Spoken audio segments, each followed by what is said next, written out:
we would like to ask Dr. Munan if he can give us his thoughts on how we can leverage on climate action as a tool to achieve compliance in laws and regulations that underpin healthy, safe, and climate resilient food systems in Africa.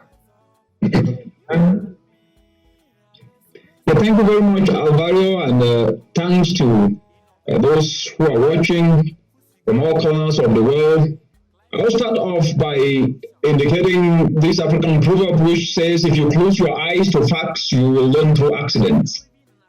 And one astounding fact is that Africa is a negligible emitter, accounting for only 2 to 3% of global emissions.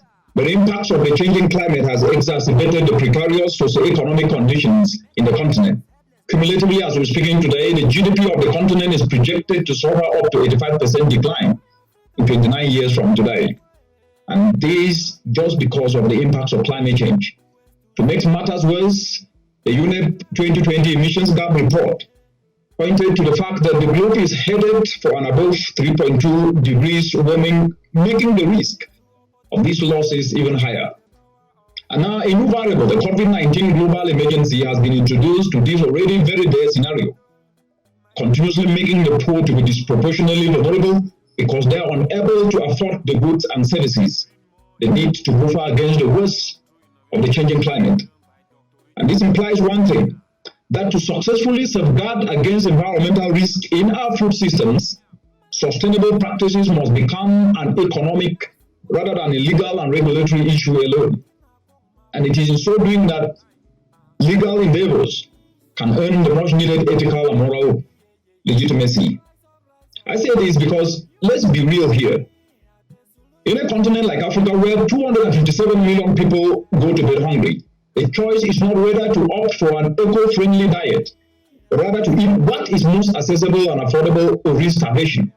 Faced with such stark choices, it is hard to imagine that anyone would prioritize any legislation on climate-friendly food without taking into consideration how people can be lifted out of poverty.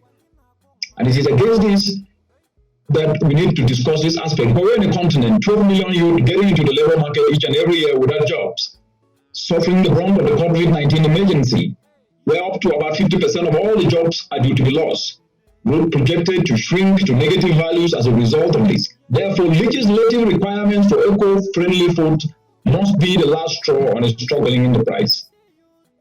And it may just compound the risk of poorer people to even be more poor and unhealthy. So that's the case. However, there is one risk that is indisputable, and it transcends both human and environmental health, and that is the risk of unsafe food.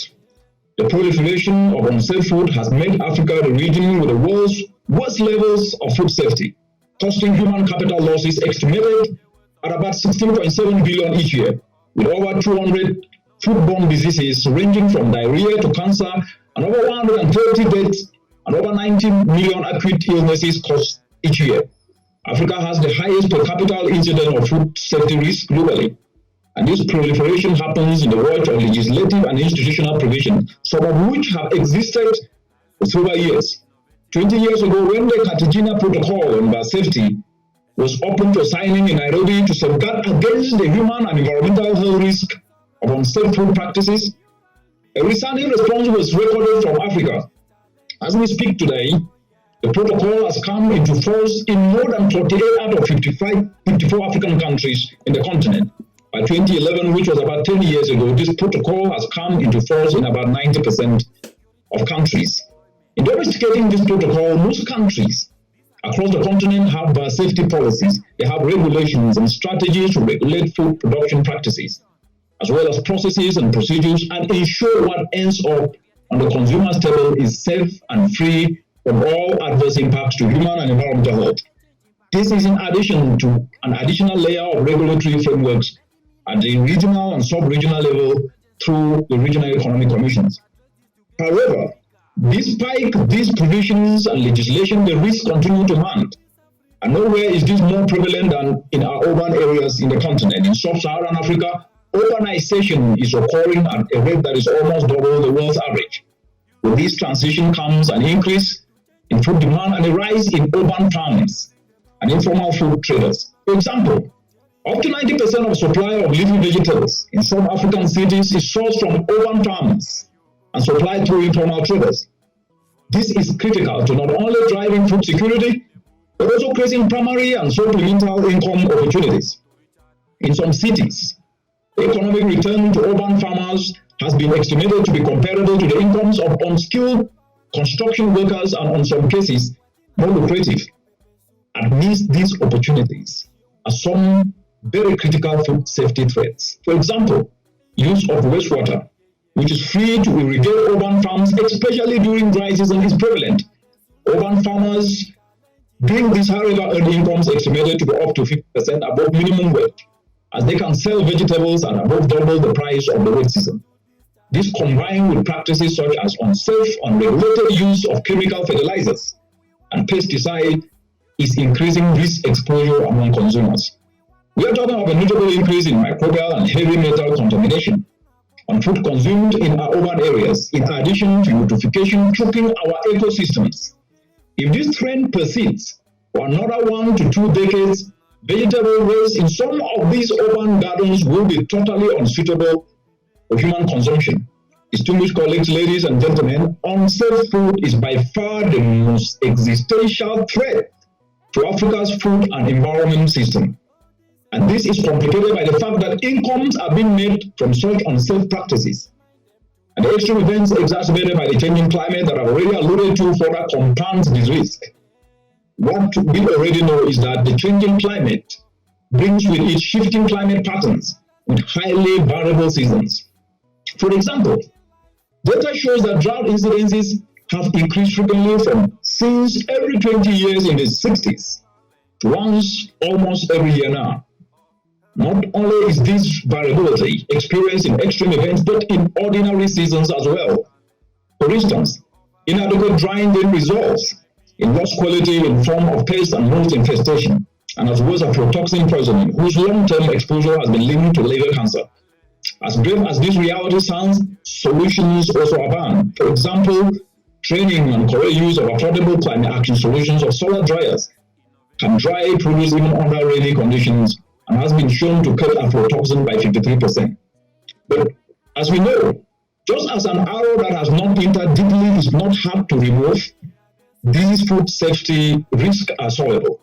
And it is in facilitating these solutions that we will see the meaningful implementation and impact of the robust legal, institutional, regulatory frameworks in the continent governing our food systems and the environment.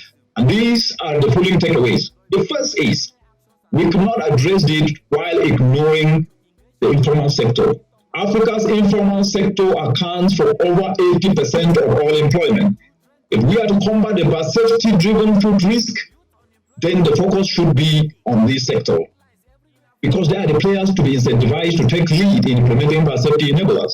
But the big question is, how do we incentivize this informal sector? Yet they depend on some of these unsafe practices to make a living.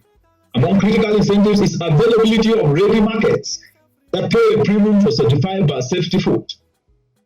Policies that establish structures for these are already available. And here we are talking of the leveling provisions that are already part of legislation in nearly every country in the continent, and which are enforceable through national bureaus of standards. What we need is a way that informal food traders can benefit from these provisions.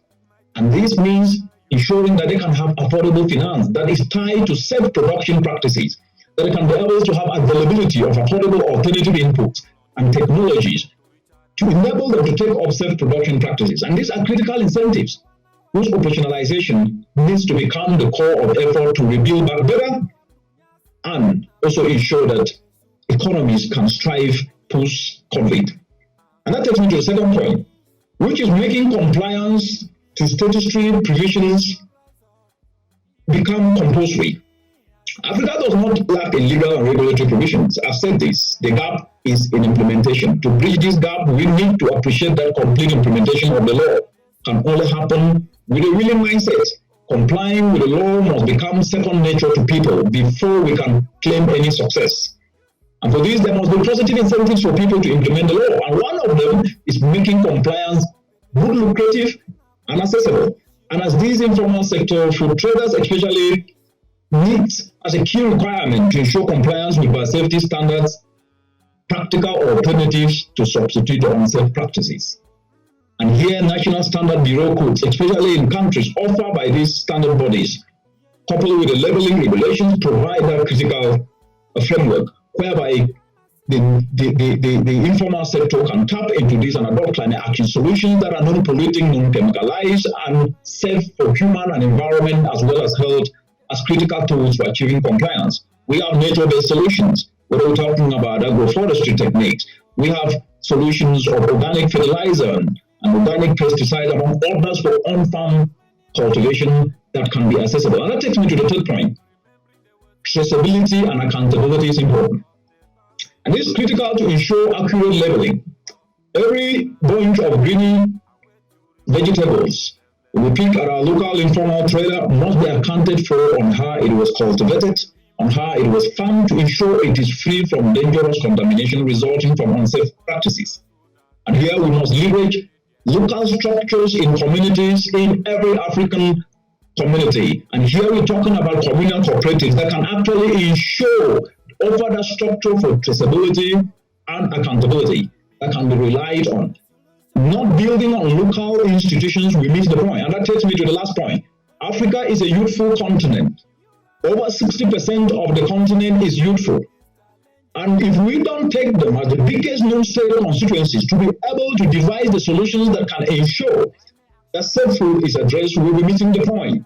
Youth from all walks of life, regardless of where they come from, needs to be structurally guided and inspired to be able to devise these solutions. Give them training, give them the skills, and deploy them to be able to develop affordable climate action solutions or nature-based solutions or organic solutions that can then be able to happen. And we are doing this across the continent through our work, where we're structurally guiding young people through what we call innovative volunteerism. They are guided to devise solutions like solar dryers, which have proven to not only be effective, but in also achieving the moisture content benchmark set by national standard bodies to prevent root of aflatoxin and other fungi that are the core of unsafe food. Therefore, it means to catalyze opportunities, both in the informal sector and the youth, and ensure that legislation can become important in turning not only this be realizable, but in also ensuring that safe food can be realized. We must be able to tap into the informal sector and the youth, as well as ensure that opportunities that address socio-economic aspects can be tapped into. Thank you.